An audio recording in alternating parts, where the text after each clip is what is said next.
I don't think the Democrats thought the president would release the transcript, and he did. We do have a treaty with the Ukraine that involves corruption, law enforcement, and other aspects of investigations. For the president to say, hey, can you look into this?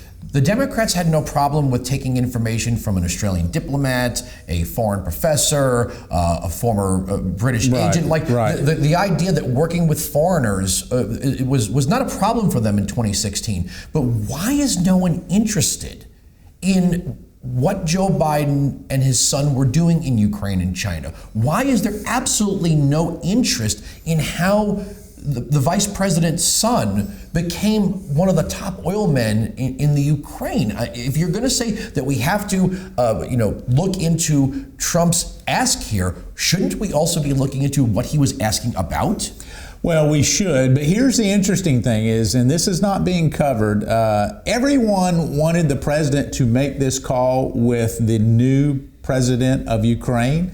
And it was not at Donald Trump's suggestion. It was at everyone else's suggestion. That'll come out in the coming days, that they were all pressing him to make this call. If he was really looking at this for political gain, he would have been the one initiating the call, not others around him. And yet, yes, do we need to look at that? It's the only place I know where someone, just because of their last name, can go and get a job and make millions of dollars because of the connection that they're never going to use. Come on, give me a break. Andrew, it has gotten to the point where everyone knows that Hunter Biden used his last name to make millions of dollars, to make more money in a month than many of the people that you and I know make in a year. So they don't want to touch that, right? Right. But I would have to imagine if there was a trial in the Senate, or we get to the point where Republicans, because this is the thing that's being left out, with all this stuff that Adam Schiff is doing, the media is forgetting that eventually Republicans get to subpoena witnesses and Republicans get to ask questions. And I would have a feeling that Hunter Biden would be one of the first people Republicans would call. And I don't think Democrats want that to happen. No, and that's why they're not taking this official vote. They don't want to give us our due process. I've said it, hardened criminals have more rights than the President of the United States, and yet we're looking at impeaching someone that millions of Americans voted for just 3 years ago. Here's the interesting thing is, it's not just Hunter Biden. There are 4 or 5 other witnesses that I had a reporter yesterday said, well, who do you want? I said, well, if you can get Adam Schiff to guarantee me that I can get those witnesses under oath, I'll give you the list.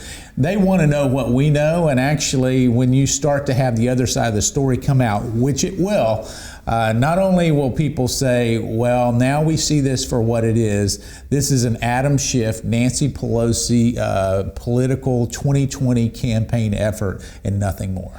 Your colleague, Representative Lee Zeldin, has pointed out that Republicans have largely not been given access to the whistleblower, that this person has been, put into hiding. They're talking about their testimony perhaps being with an altered voice and a shadow.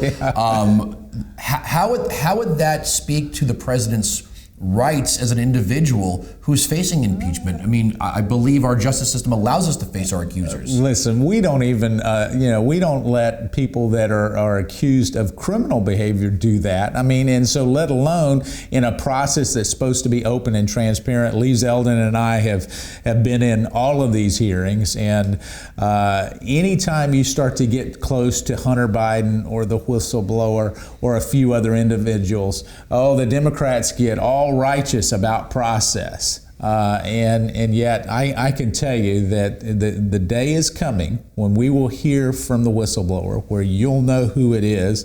And then when we start to see that, we'll start to see that this is not the first time they've made a false claim. Okay, last thing, and just to throw this out there, you don't believe this president is going to be removed, but we saw Richard Nixon and Spiro Agnew resign. Right. So if the president under the 25th Amendment had to name a new vice president, if let's say Penn said, okay, look, we don't want to see this transfer to, there's not going to be a President Pelosi, right? We're not going to have a Democrat.